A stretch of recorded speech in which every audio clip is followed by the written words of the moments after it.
Is the prosperity gospel from hell, or is it God's will for Christians to be wealthy and have money?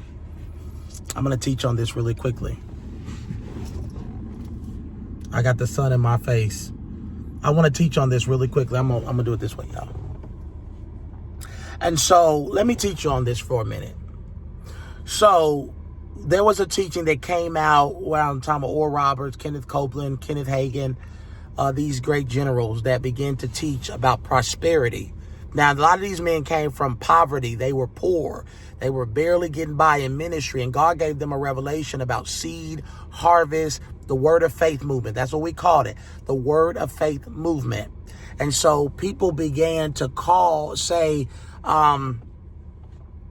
the word of faith movement, the prosperity gospel, they all go together.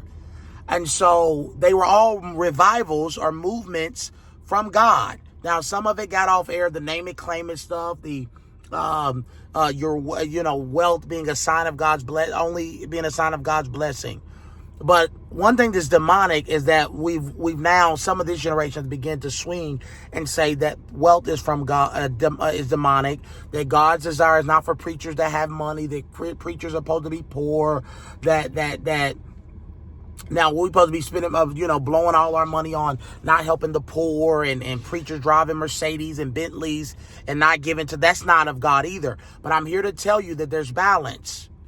And God wanted to raise up these movements to teach the church that it is his desire for Christians to have wealth. Now, anywhere you see poverty, you see diseases and demonization and wickedness.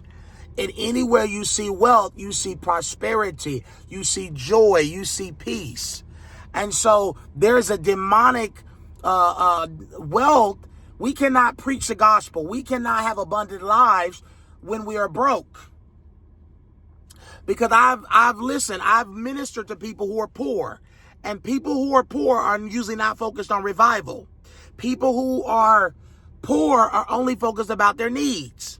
They have a poverty mindset. So they don't care when you're talking about winning nations and things like that. Because their focus is keeping their light bill on.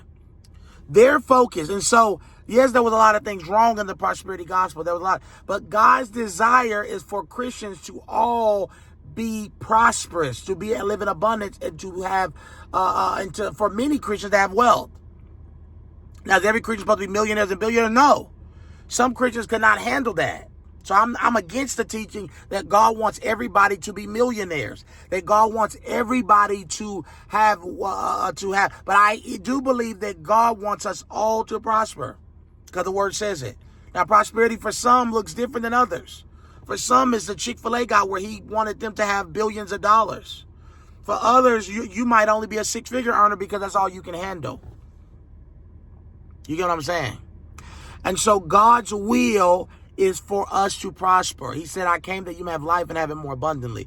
A lot of sickness is connected to poverty. I don't believe that God wants Christians to have a vow of poverty, to be poor, to not be able to have money to pay their bills. God said he wants us to be the lender and not the borrower. God wants you to be the lender and not the borrower. And so I believe God wants you to prosper.